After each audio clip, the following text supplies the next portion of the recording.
Can you talk to us when Franco back up from being your opponent? How's your training when he back up?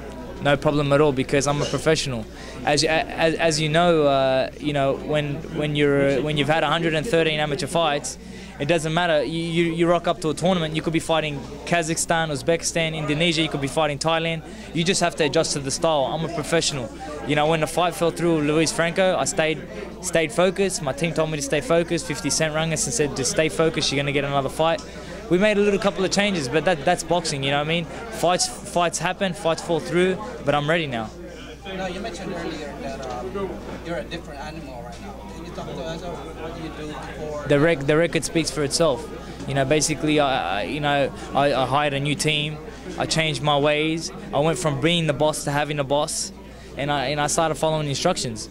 And with the help of Billy Hussein and Hussein and the great team that we have down at Body Punch Gym, I put it all together, and the last 15 fights you've seen 12 stoppages. So that's what I'm talking about, being a different animal. When I was fighting before, I wasn't really stopping anybody. Now, whatever I hit, I destroy.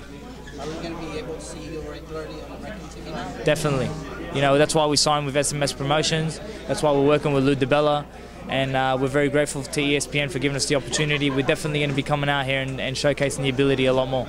If you're trying to fight the best, there's another guy in Robert Garcia's camp that could be out there for you then. Mikey Garcia is another great fighter. You know, he did a fantastic job doing what he did to Orlando Salido. That was monster performance.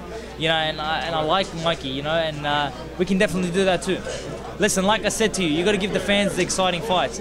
You're gonna win some, you're gonna lose some. But I know for a fact that I'm the best featherweight in the world. I got the best talent. Listen, I got arrows.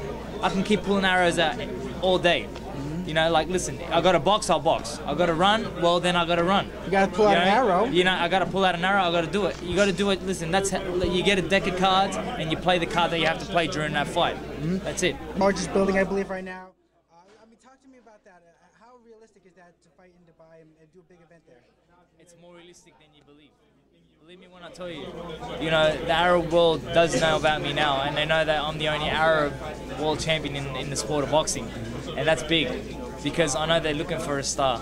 You know, and as you know, there's a lot of rich people in Dubai, and a lot of the sheikhs like to get behind the athletes. They love the athletes. They just love to be around it. So when you got Billy Dib and 50 Cent and the team traveling over, you know, that builds a lot of hype. And I know that, you know, if 50 Cent does a performance over there by himself, he's going to get 10, 15,000 people just by himself. That's a minimum. So, you know, once he announces that Billy Dib's going to fight on the card and we're going to do a music/boxing event, you got fireworks.